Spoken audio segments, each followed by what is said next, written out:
حضرت مولا علی شیر خدا کرم اللہ تعالیٰ وجہ الکریم کے زمانے میں روم کے بادشاہ نے کہا یار یہ مسلمانوں کا پتہ تو کرو، یہ آخر کیوں اتنے زیادہ مجاہد ہیں۔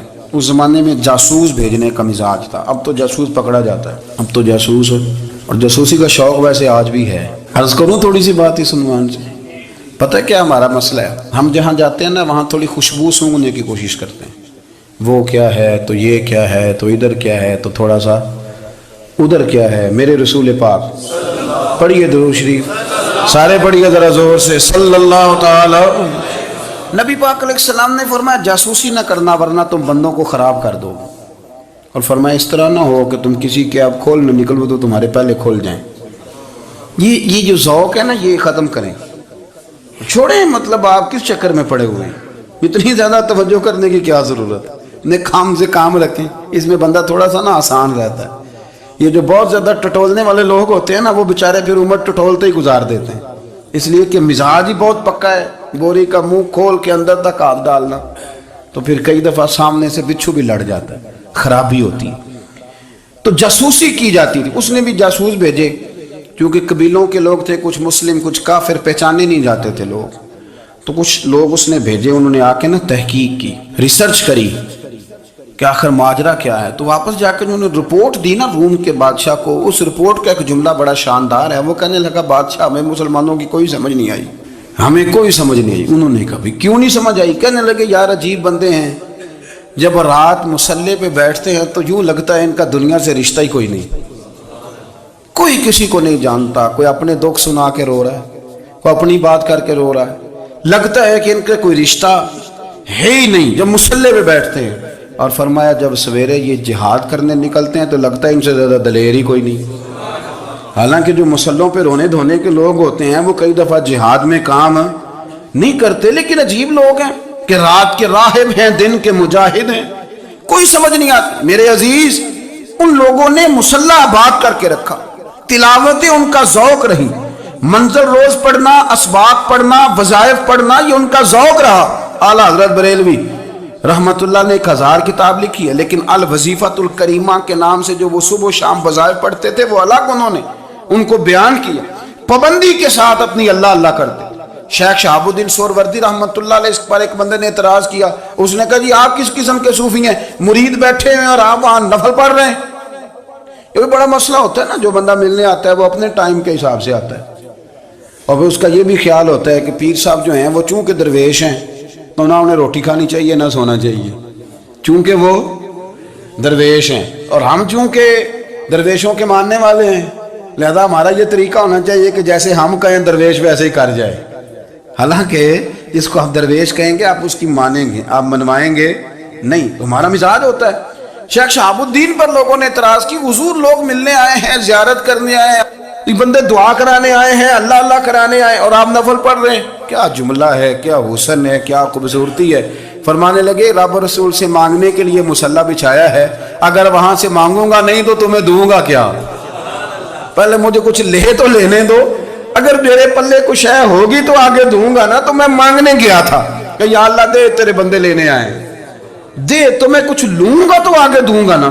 لیکن ہمارا یہ سٹیٹس، یہ مزاج، یہ شعور نہیں ہے، گپیں، کہانیاں، داستانیں، گفتگو، خطابت، واز، کیا بات۔ 3 حدیثیں ابن ماجہ کی، حضرت عبداللہ رضی اللہ تعالیٰ عنہ فرماتے ہیں میں نبی پاک صلی اللہ علیہ وسلم کی بارگاہ میں آیا تو حضور نے فرمایا کہ کسی بھی بیماری کے جب تم شکار ہو جاؤ نا تو قرآن مجید کا دامن تھام لینا، اللہ تمہیں شفا عطا فرمائے۔ قرآن پاک میں شفا ہے، خود قرآن نے کہا وَنُنَزِّلُ مِنَ الْقُرْآنِ مَا هُوَ شِفَاءٌ وَرَحْمَةٌ لِّلْمُؤْمِنِينَ۔ قرآن میں شفا ہے۔ دوسری حدیث نبی پاک صلی اللہ تعالیٰ علیہ وسلم نے صحابی سے فرمایا اس طرح کرو، قرآن مجید اور شہد کو لازم پکڑ لو۔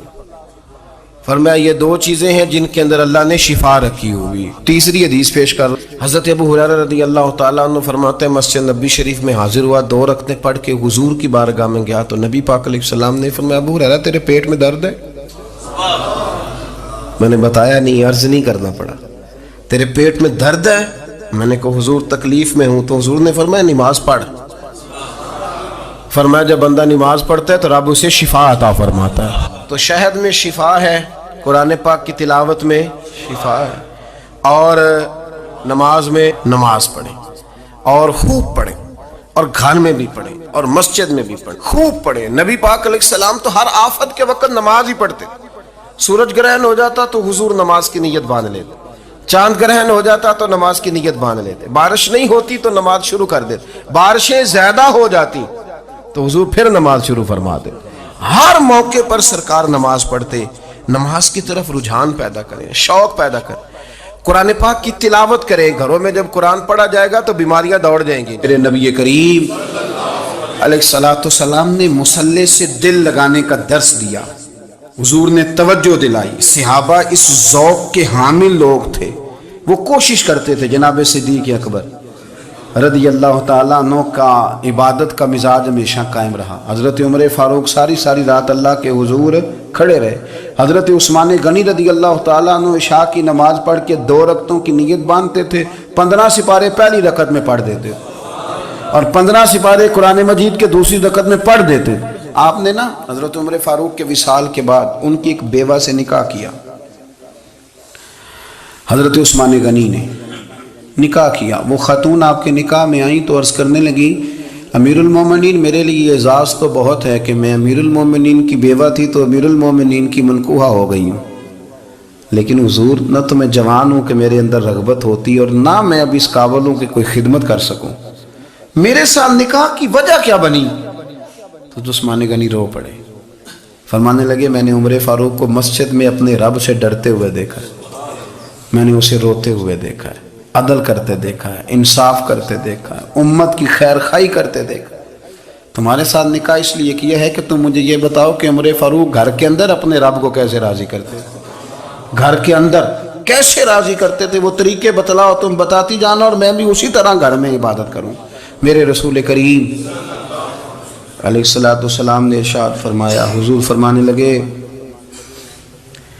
جس گھر میں اللہ کا ذکر ہوتا ہے وہ گھر زندوں کا ہے، اور جس گھر میں رب کریم کا ذکر نہیں ہوتا وہ گھر زندوں کا نہیں ہے۔ گھر نا ہم نا کتابوں میں پڑھتے ہیں کہ ایک بزرگ کہتے ہیں، حضرت فضیل بن ایاز کہتے ہیں کہ میں ایک گلی سے گزر رہا تھا تو گھر کے اندر کسی قاری صاحب نے قرآن کی آیت پڑھ دی، ولی من خاف مقام ربہ جنتان، میں تے میرے کانوں سے ٹکرائی تو اللہ نے میری کایا ہی پلٹ دی، میں توبہ کر گیا۔ اب گھر کے اندر سے آواز آئے تو صحیح نہ تلاوت کی، پر اندر سے آواز آتی نہیں، یا ڈیک بجنے کی آواز آتی ہے، یا ٹی وی چلنے کی آواز آتی ہے، یا دھوم مچانے کی آواز آتی ہے۔ عبادت کا وہ جو خاص شوق تھا، وہ جو حسن تھا، وہ جو توانائی تھی، وہ جو بات تھی۔ ایک جگہ پہ ہم بیٹھے تھے تو وہاں ایک صاحب آئے اور انہوں نے آتے ہی کہا کہ مہربانی کریں ذرا مجھے مصلی دے دیں، میرے نہ کچھ نفل رہ گئے۔ تو میں نے وضو کر لیا تو کوئی مصلی مل جائے، مصلی انہیں دے دیا گیا، وہ مصلی لے کے چلے گئے تو پیچھے ایک صاحب نے تبصرہ کیا، کہنے نے کتنا ریاکار بندہ ہے، لوگوں کو دکھا رہا ہے کہ میں نفل پڑھتا ہوں، ہے کوئی بات کرنے والی؟ میں نے اسے کہا تو مہربانی کرنا، اس طرح کی ریاکاری تو بھی کر، پکڑ مصلی اور جا تو بھی تھوڑی ریاکاری کر کے آ، اٹھ ذرا، شکر کر کوئی یہ ریاکار بھی ملا ہے، کوئی نفل پڑھ کے ریاکاری کر رہا ہے۔ اللہ کا میں کہتا ہوں کو پڑھے تو صحیح نہیں یار، یہ کوئی دور ہے نفل پڑھنے کا؟ اس میں تو لوگوں کا مزاج ہی نہیں، طبیعت ہی نہیں۔ میں نے کہا چل مہربانی کر یہ لے مصلی اور تو بھی جا تھوڑی سی، یا کر یا ریاکاری کرو تو صحیح نا، مزاج ہی نہیں، ذوق۔ جمعے کی نماز پڑھ کے یوں دنیا بھاگتی ہے، او ہو پتہ نہیں کون سی پیچھے آگ تھی جو بجھائی جائے گی، اور آج تک لوگ مسئلہ پوچھ رہے ہیں کہ جمعے کی بعد والی سنتیں کتنی ہوتی ہیں۔ میں نے کہا کتنے سال ہو گئے جمعہ پڑھتے، کتنے سال ہو گئے، ابھی تک سنتوں کا نہیں پتا، ابھی تک نے علم کے پہلے کتنی رکھتے ہیں اور بعد میں کتنی رکھتے ہیں۔ فجر کی سنتیں کب پڑھنی چاہیے، سنو فجر کی سنتوں کے بارے میں۔ میرے رسول کریم سید عالم صلی اللہ تعالیٰ علیہ وسلم سے ایک صحابی نے پوچھا تھا، حضور میری فجر کی سنتیں رہ گئیں یا رہ جاتی ہیں تو حکم کیا ہے؟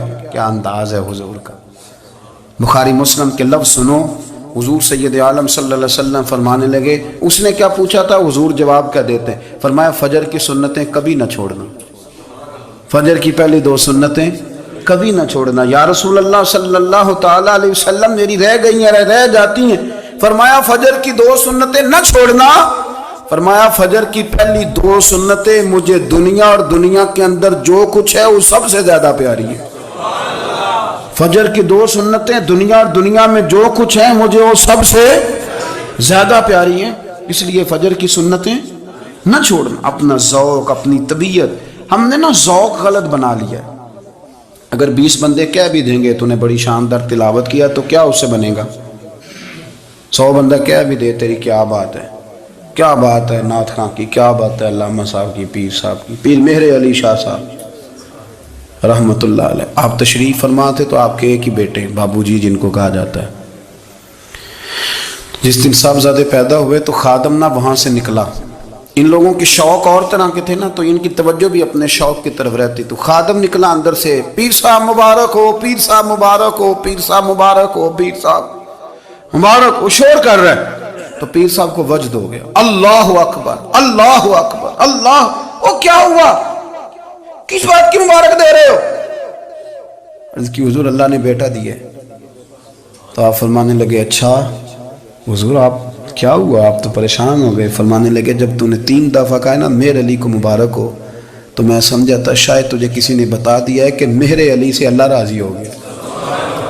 میں سمجھا تھا کہ شاید تو یہ خبر لے کے آیا ہے کہ کسی نے بتایا ہے کہ مجھے آج خبر ملی ہے کہ مہر علی سے رب اچھا پتر ہوا ہے، الحمدللہ اللہ کا شکر ہے، پر میرے لیے مبارک کا دن وہ ہوگا جب میرا رب کہے گا کہ میں مہر علی سے راضی ہوں، میرے محبوب کہیں گے کہ میں مہر علی سے، آپ بات کو سمجھیں۔ شوق ہی کسی اور طرف تھا، دل ہی کہیں اور لگا ہوا تھا، طبیعت ہی کہیں اور مائل تھی۔ کوئی وظیفہ پوچھتے تھے تو پڑھتے تھے وہ لوگ، کچھ اللہ اللہ انہیں بتائی جاتی تھی تو کرنے کا ذوق رکھتے تھے، طبیعت تھی، قائل تھے۔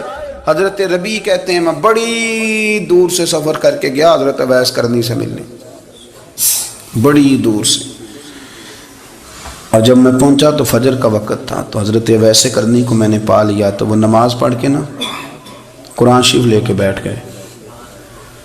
فرماتے اشراق چاشت کا وقت ہوا تو نفلوں کی نیت باندھ لی۔ محدث ابن الجوزی نے لکھا ہے، فرماتے ہیں پھر جب زوال کا وقت ہوا تو مسجد میں جھاڑو دینے لگ گئے۔ زور کی نماز پڑھ کے تو عصر کی تیاری تک وہ مسجد میں بیٹھے رہے، اور میرے نبی پاک علیہ السلام نے فرمایا جو نماز کے انتظار میں بیٹھا ہو وہ نماز ہی میں ہے، وہ نماز ہی میں ہے۔ فرمایا میری دنیا، میری امت کی جو رہبانیت ہے نا وہ اتنی ہے کہ نماز کا انتظار کرے، اذان کے بعد نماز کا یہ راہب ہیں، یہ اس وقت چھوڑ کے بیٹھے ہیں سارا کچھ۔ فرماتے ہیں عصر تک انہوں نے اللہ اللہ کی، پھر مغرب تک کی، عشاء کی نماز ہوئی تو نماز پڑھی تو وہ تھک گئے، اب مجھے وہ فارغ ہوں مصلی چھوڑے تو میں ملاقات کروں نا۔ یہ آپ حیران نہ ہو کہ اتنی دیر بندہ کیسے اللہ اللہ کر، ہم نے کی نہیں نا اس لیے ہم پریشان ہیں۔ جو عادی ہوتے ہیں وہ کر بھی لیتے ہیں، وہ یہ کام، میری بات کی سمجھ آ رہی ہے؟ جب جاتے ہو کسی دفتر میں تو 8 گھنٹے کھڑے رہ لیتے ہو نا، مجبوری ہوتی ہے تو کھڑے رہا جا سکتا ہے۔ پاسپورٹ کے دفتر بولیے، امیگریشن کی لائنوں میں، اور میں نے تو امبیسیوں میں بندے 12 گھنٹے پہلے جا کے کھڑے دیکھے، رہ لیتے ہیں کھڑے۔ تو اگر ان کاموں کے لیے رہا جاتا ہے تو اللہ رسول کے لیے بھی کھڑے رہا جا سکتا ہے۔